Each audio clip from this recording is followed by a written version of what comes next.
Now that the pedals are done and mounted, Alec and I are both moving on. Alec is working on the bulkhead for the coolant lines. You can see it here on the floor. It's where all the water lines and everything come out from inside the car through the firewall to the radiator in the back. So we're gonna match this up. We have it actually as a plate instead of just running the bulkheads right through the firewall, because the firewall is super thin and I just didn't want the fittings fluxing around. So he's getting that installed here. Have a bunch of holes to drill, get that ready. And I am going to fit up the rear plate. So we got the rear plates cut, laser cut. It matches the same bolt pattern that we have on that car. I just needed them. I went with a really nice thick quarter plate for back here, just so that it can take all the hits. It'll never rip the nuts out. I TIG welded the nuts to the back, and Alec got them fitting perfectly. So I'm gonna line it up so it's just halfway out, and I'll be able to weld all of this stuff together. So I'm gonna get it fit up. I have a straight edge here so that I can lay it across to get them square, and of course the level. So I'm gonna get them all squared up and then tack them. It's gonna take a little while to get them squared up because it is kind of a pain. A little tough.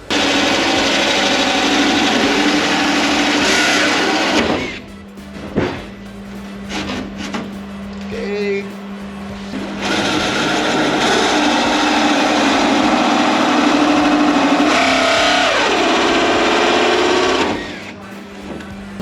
Sick. So this thing is drilled through the firewall and mounted up on the back. I just got to clean out the holes a little bit, and should be good to start working on the other bulkheads on this thing. Rear plates are welded in. Pretty happy about that. I ground just the face flat here to make sure that the bash bar plate, when it goes over, it sits flat. A little bit of weld kind of bled in from the bottom, just, you know, welding upwards like that. It wasn't the best, but yeah, I'm very happy with that. The rear section is pretty much done. Just waiting for tow hooks, and then I can place it in between the piece of the box tube right here and weld it. Not just a nice little tie down because there's nothing really back there. Just like that, boom. Those little tow hookies. I'll order those up, get those coming. Alec has the bulkhead all mounted. Everything is drilled in the firewall. That came out super good. Let's see what he's doing next. I ordered a bunch of bulkheads and a battery tray, so we'll probably start fitting that stuff up. This is the battery that we run. This is my second one. The other one's in the other car. But yeah, it's anti-gravity, group 75, 78. So it's kind of like an Optima replacement, right? Rips so much better than any battery I've ever used. And I have a spare, but really I just use this for preheating nitrous bottles because I've never had a problem with the battery. They've been strong the entire time. You can go multiple years without it like just dying because there's no drain on them when they're left alone. So much better. So probably get that mounted up. It goes in here, underneath there, where the stock fuel tank goes on that side. Get that fit up, and just a box of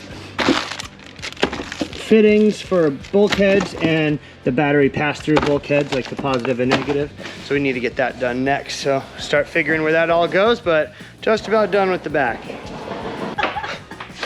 You can't even see your own hand. You can. So taking out the seats on this car have always been kind of a pain in the ass because I have the seats so far back. The pedals are moved back, the steering column's moved back. You can see how far back I actually sit. So the nuts are, yeah, literally underneath there. So this guy, we have to have employee Adrian, our shop skinny man, to get the rear bolts out. So we're gonna change that on this car. It's gonna be easier. It's going to be easier. I'm actually just looking up on my phone some stuff to order to make it easier to remove those two nuts. Show you guys later. Till now, let's just watch this guy suffer. How, when would you have to take it out on the fly? We'll have to bring Adrian everywhere to do it. Next thing that I'm gonna do is mount the handbrake. I have the base plate from Part Shop Max. It's like a weld-in base plate that you can break out and make the corners. It's what I used on here before. So I just started taking it apart so that I can kind of compare where this sat left and right. Because you can see it's just over being centered on where the tunnel is. We have already opened up the hole here for the shifter, and this basically is opened up as large as it possibly can be, but still small enough to fit the switch panel, which is right here. So we're gonna reuse this switch panel. This goes like that, and then the handbrake goes right in here.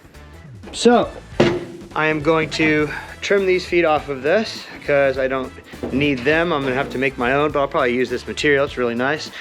And then grind this down a little bit flatter so that it's flush, and get working on this.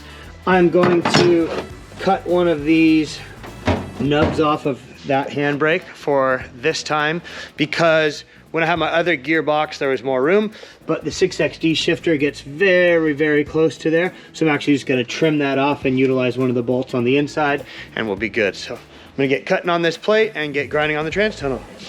We have Alec here mounting up the coolant. This is the expansion tank, which is basically the radiator cap and the overflow, and yeah, it mounts right to the firewall. Drop a rib nut in, move on, it's the best. Got the handbrake plate trimmed up. So this will sit right here like this. I marked out that hole right there where the nut is gonna go through, so I have to notch that for the nut. But then yeah, it'll be a lot more room right around this area for that. So I got some nuts, I stripped the zinc off it. I'm gonna go weld these up and then see about fitting all these nuts in here before I get it squared up. What you working on? Ooh, trimming tiny little pieces off the trans tunnel to make it fit all nice with the handbrake. But handbrake is done and mounted, welded up, and now I'm just trimming ever slightly the sheet metal to make sure the switch panel fits right on the money. Yeah. So we just got the battery box put in position. Matt's welding it in right now. Welding. It's super nice because, yeah, the battery's up underneath here. This is normally a complete dead space, right? Or there's no, on a stock car, there's a gas tank. But because we only use this side with the fuel cell, that left this completely open. So we've been running it on the last car too with the battery up here. And it makes it nice because the anti-gravity battery, being that it's lithium ion, you can put it anywhere, any orientation, upside down, in and out, and we never mess with it. We put it in for the year, literally don't even think about it again. So makes it easy and convenient spot. Keep the weight down low. Send it.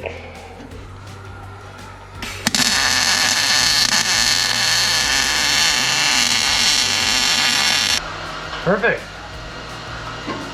That's good. In there. Let's just flop disc these edges here so it makes it easier for the battery sliding in so we don't destroy the sticker, and we're good to go. Now I need to build the kill switch tab.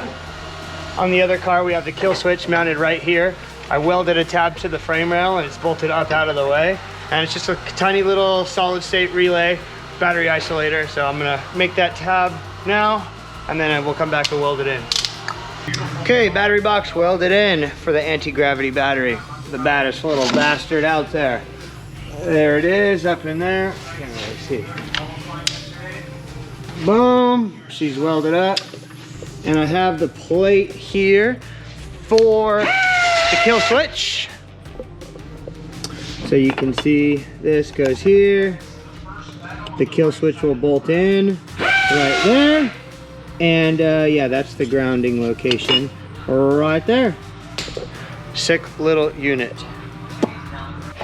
Chargy boy. Direct to battery. The only correct way to jump start or charge or whatever an AGM or lithium battery is directly to the battery. You can't like jump it from a battery post or an alternator. This is what they say. So we get one of these little guys, quick disconnects. It's like a forklift style plug, but a smaller one. And one end gets bolted to the car.